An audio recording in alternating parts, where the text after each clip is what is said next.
भगवान शिव के बारे में कोई आराधना करना चाहे तो किस तरह उपासना करे भगवान शिव की? ऐसा है, भोलेनाथ का जो स्वभाव है सरल स्वभाव है। सभी देवता हैं लेकिन भोलेनाथ महादेव हैं। भोलेनाथ भोले भाले हैं। छोटी सी पूजा आराधना में परम प्रसन्न हो जाते हैं और शारीरिक पूजा लोग करते हैं, उसका महत्व तो है ही। कोई मानसी मन से भी भोलेनाथ के प्रति कुछ भी भाव रख दे, उसको भी भगवान पूरा करते हैं। एक श्लोक आता है, बोले आत्मा त्वं गिरिजामति सहचरा प्राणा शरीरं गृहं पूजाते विषयोपभोग रचना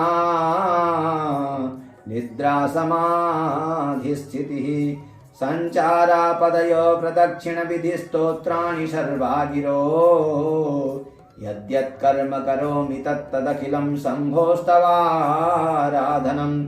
एक भक्त आया भगवान भोलेनाथ के पास में, उसने कहा कि प्रभु मुझे आपका पूजन करना है। तो भगवान ने कहा कि ठीक है, पूजन तो करना ही चाहिए, अच्छी बात है, लेकिन कुछ पैसा वैसा तो खर्च ही होगा। भक्त ने कहा कि महाराज पैसा तो मेरे पास है नहीं। तो बोले बिना पैसा के कैसे पूजन होगा? तो भक्त कहता है कि महाराज मैं जैसी जैसी रूपरेखा बनाऊंगा और मैं ये समझता हूँ कि आपका भोला स्वभाव है, आप उसको पूर्ण करेंगे, पूजा पूर्ण हो जाएगी।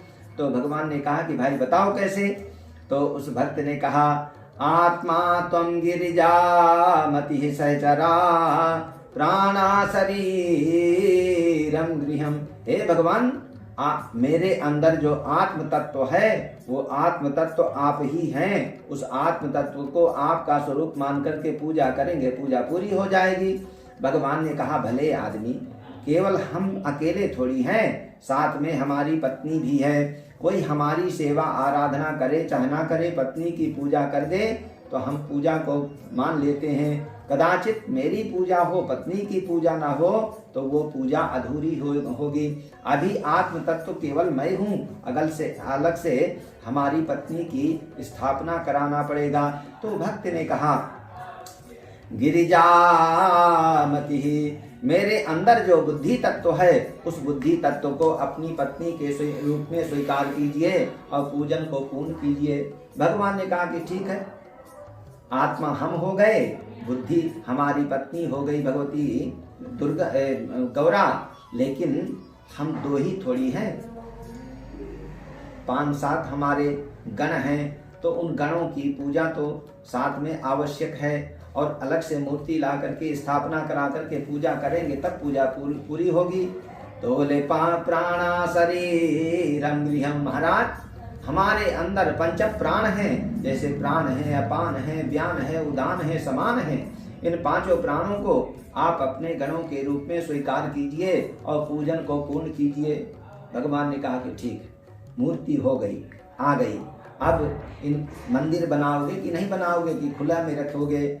तो बोले प्राणा शरीरं गृहम्, मेरा जो शरीर है इस शरीर को ही अपने मंदिर के रूप में स्वीकार कीजिए और पूजन को पूर्ण कीजिए। भगवान ने कहा कि भाई परेशान बहुत करते हो, लेकिन चलो ये भी स्वीकार किया। अब मूर्ति आ गई, मंदिर बन गया, लेकिन पूजन की सामग्री तो 2-4 हजार की जितने की लगेगी, लाना ही पड़ेगा।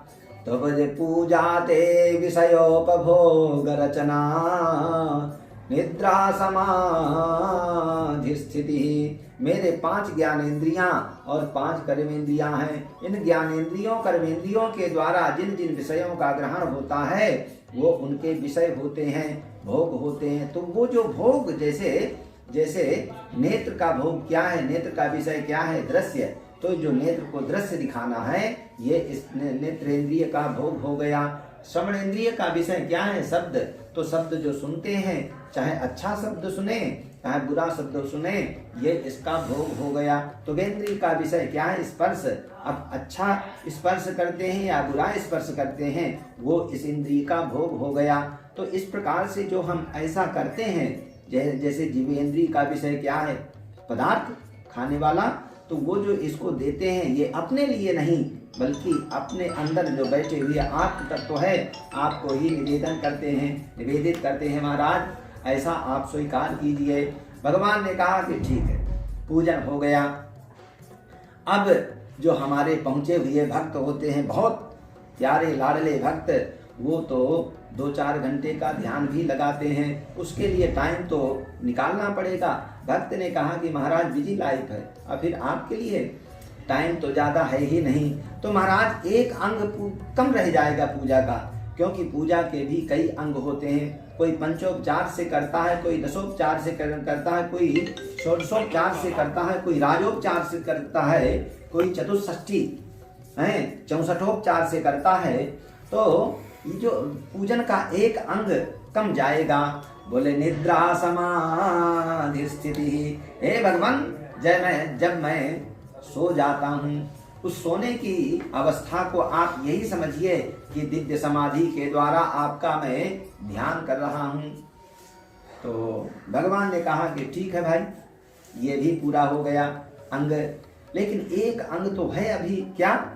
परिक्रमा लोग लगाते हैं, और परिक्रमा का बहुत ज्यादा महत्व है। एक एक पैर चलने पर एक एक यज्ञ का फल मिलता है, उसके लिए तो आपको टाइम निकालना पड़ेगा। महाराज कैसे निकालें, टाइम तो है ही नहीं, लेकिन फिर एक अंग कम जाएगा। बोले कि देखिए, जब भी मैं यहाँ वहाँ चलता हूँ, भले ही घर से ऑफिस को जाऊं या ऑफिस से घर को आऊं, ये चलने की क्रिया को यही समझिए भोलेनाथ कि मैं दिव्य आपकी परिक्रमा कर रहा हूं।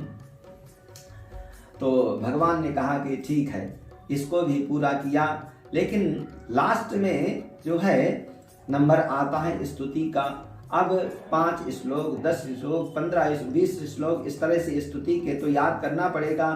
उस भक्त ने कहा महाराज हमको संस्कृत भी नहीं आती है, तो फिर कैसे पूजा पूरी होगी?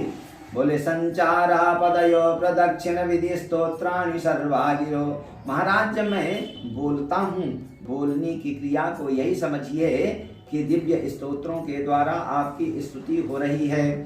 तो भगवान ने कहा कि ठीक है, परेशान तो बहुत किए, लेकिन इसको भी स्वीकार किया।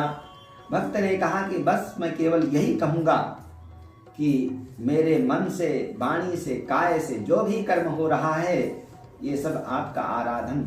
और देखिए, ये केवल भगवान भोलेनाथ के जीवन में, और भगवान भोलेनाथ ये सब पूर्ण करते हैं। तो कोई शरीर से पूजा करे उसका महत्व तो है ही, कोई मन से भी पूजा कर दे, इस तरह कल्पना कर दे, उसको भी भगवान भोलेनाथ पूर्ण करते हैं। आप समझ सकते हैं कि भगवान भोलेनाथ से सरल इस संसार में देवता कौन हो सकता है। वृंदावन बिहारी लाल की जय, शंकर भगवान की जय।